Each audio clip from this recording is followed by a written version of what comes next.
Hello, Gugu and Oliver. How are you both? Hi, Good. How good are you, thanks. Madeline? I'm doing well.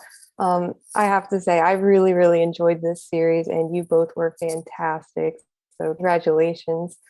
Oh, thank you. And for starters, Gugu, you play a character who has a very fascinating backstory, yet how much she's aware of who she is depends on when each scene takes place. So, how did you approach reflecting the discrepancies between Sophie before she loses her memories and afterward as she starts to gain them back? Well, that's the whole sort of juicy stuff of this character is that, when we meet Sophie, she really doesn't know who she is. And I've never played a role of a character where I haven't had, some kind of backstory that is playable, and in this, Sophie is very much looking to the people in her life, her husband, James, her friends, to be able to, tell her who she is. And so, although it was an unusual challenge, it was kind of liberating because I'm, building the character as Sophie is building and unraveling the mystery of what really happened. Now, Oliver, I love how James comes across as genuinely caring for Sophie at times, yet at others, it seems he's more concerned with his own self interest. So I'm curious, how much do you think he really loves her?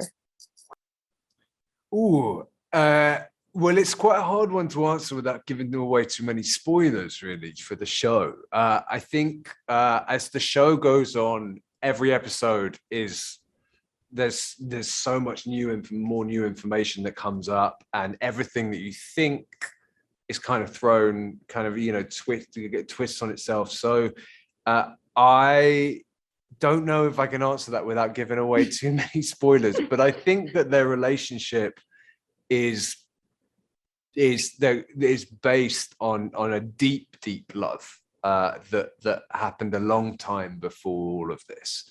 And so whether or not that love has deteriorated, whether or not it can be rebuilt, that's for an audience to wait and find out, I guess. Yeah, that's fair. We'll keep the spoilers under wraps. So it was really interesting to see the ways Sophie and James can often see through each other. What was it like working with this script and establishing this dynamic between your two characters? Oh, well, the scripts on this show were just so good. Our writer and showrunner, Veronica West, just did an exceptional job of threading together, quite complex timelines and characters and perspectives. And also our main director, Sam Miller, who worked on I May Destroy You, between Sam and Veronica, we had quite a dynamic team of, pulling out the tone of the show and the mystery of the show. So it really was incredible collaborating with everyone, and as executive producer as well, myself for the first time being a part of conversations, in terms of shaping the tone of the show, was really incredibly satisfying. Oliver, how did you experience working on that dynamic? Oh my God, it's incredible. I mean, I feel like the whole kind of team behind Surface, they're inspiring, like phenomenal people. And I think that, again, if we sort of break it down, if we start at the scripts and what Veronica wrote, and then you sort of go out and then you've got the cast, and then you've got Hello Sunshine and Apple and our directors, it was an incredibly I think it's always really nice going to work with people that you hugely respect, and I think that was definitely the case on, for this, for me on this. Yeah, I just think it was an incredible experience. Well, it was great meeting you both. Thank you so much for your time today, and I wish you both the best.